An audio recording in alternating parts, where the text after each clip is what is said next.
Shalom, salam sejahtera. Berjumpa kembali bersama dengan saya Nikolas Kurniawan di tahun 2025. Puji Tuhan kita bisa menapaki hari kesekian di tahun ini. Dan tentu saja 2025 bisa jadi akan banyak hal yang membuat kita terkesima, terpesona. Bahkan bisa juga akan kita temukan dilema-dilema dalam drama kehidupan kita. Itu hal biasa. Tapi mereka yang berjalan seirama anugerah Allah akan hidup lebih saksama, lebih dalam, lebih bermakna, dan tentu saja makin peduli pada sesama. Selamat menjalani 2025 bersama dengan anugerah Tuhan. Dan di episode pertama 2025 ini, saya ingin mengajak kita merenungkan bagian sabda Tuhan yang memberi lagi keyakinan kepada kita untuk menghadapi hari esok yang penuh tantangan. Kalau ada tantangan, ayo kita jalani dengan kemenangan. Kalau ada masalah-masalah beban berat, ayo berjalan bersama dengan Tuhan yang Maha Kuat. Kalau masalah makin memuncak, makin meninggi, kita perlu keyakinan yang lebih tinggi dari segala masalah-masalah itu.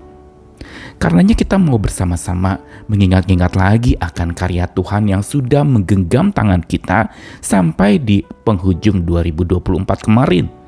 Dan memasuki 2025 tentu saja genggaman yang sama yang masih kita butuhkan, yaitu genggamannya yang menentram hidup kita. Yesaya 41 ayat 13 saya bacakan, sebab aku ini Tuhan Allahmu memegang tangan kananmu dan berkata kepadamu, janganlah takut, akulah yang menolong engkau. Lalu Yesaya 42 ayat 5-7, beginilah firman Allah Tuhan yang menciptakan langit dan membentangkannya, yang menghamparkan bumi dengan segala yang tumbuh di atasnya, yang memberikan nafas kepada umat manusia yang mendudukinya, dan nyawa kepada mereka yang hidup di atasnya. Aku ini Tuhan telah memanggil engkau untuk maksud penyelamatan, telah memegang tanganmu. Aku telah membentuk engkau dan memberi engkau menjadi perjanjian bagi umat manusia, menjadi terang untuk bangsa-bangsa, untuk membuka mata yang buta, untuk mengeluarkan orang hukuman dari tempat tahanan, dan mengeluarkan orang-orang yang duduk dalam gelap dari rumah penjara. Tangan Tuhan selalu menjadi sebuah penanda campur tangannya atau intervensi Tuhan buat manusia. Dan Tuhan menggunakan istilah tangan untuk menandakan itulah yang sebenarnya menjadi kekuatan Dia. Tangan di dalam kitab suci selalu melambangkan pemerintahannya. Tangan dalam kitab suci juga mengabarkan perlindungannya.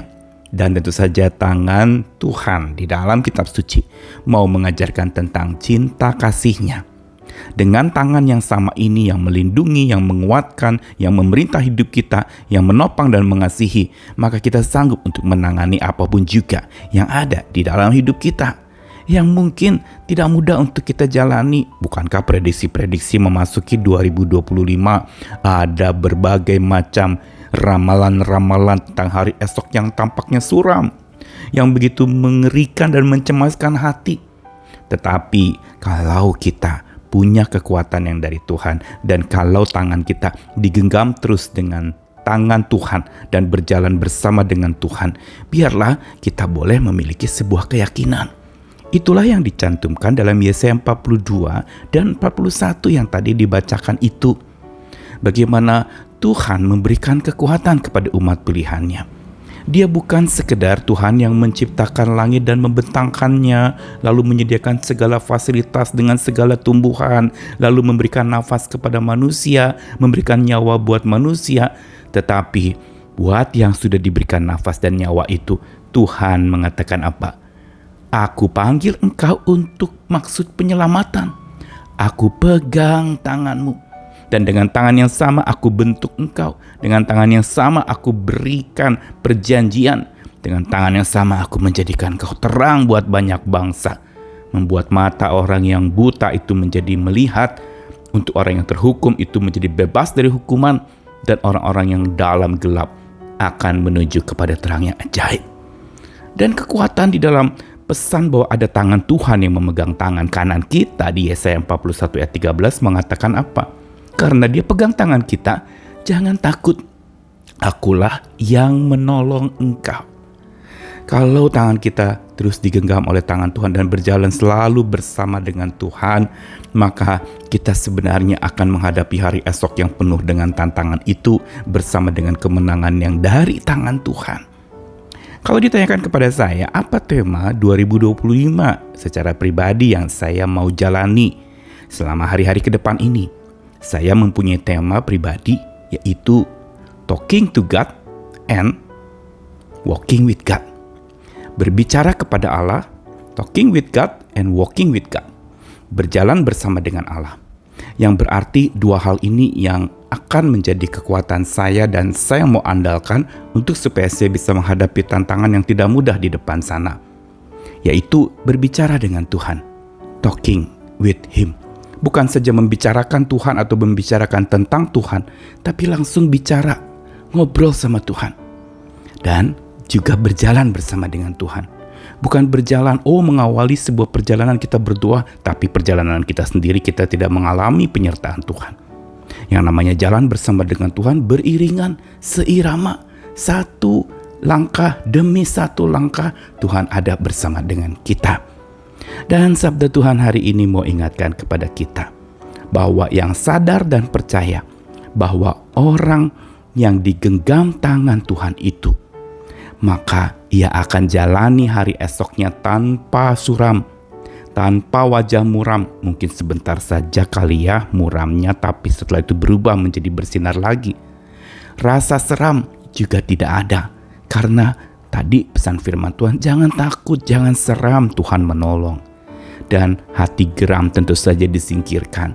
Makin masa depan yang temaram, yang suram, kita jalani dengan hati yang geram, itu tidak akan menyelesaikan apa-apa. Tapi genggaman tangan Tuhan itulah yang menenteram kita. Ayo berjalan lagi, sadar dan percayalah bahwa kita digenggam oleh tangan Tuhan yang kuat. Dia memimpin hidup kita.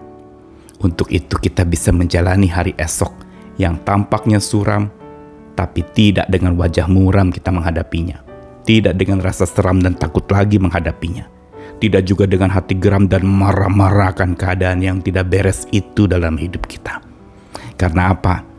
Genggamannya menentram. Karena itu ingat terus. Karena itu sadari terus. Karena itu sadari terus. Genggaman tangan Tuhan menenteramkan hidup kita. Ayo berjalan bersama dengan Tuhan sambil berbicara dengan Tuhan. Tuhan mengasihi kita sekalian, masuki 2025 dengan penuh kemenangan. Masuki dan jalani hari-hari yang ada di depanmu bersama dengan Tuhan yang memimpin. Taruh Dia di depan, letakkan Dia menjadi pandu hidupmu dan ikuti setiap langkah demi langkahnya. Bukan berarti tidak ada masa sulit, tetapi bersama dengan Tuhan yang sulit itu akan bisa kita lalui. Yang sulit itu akan membuat kita akan makin terus-menerus bertumbuh, makin dewasa. Tuhan mengasihi kita sekalian, ingat selalu genggaman Tuhan menenteramkan hidup kita. Amin.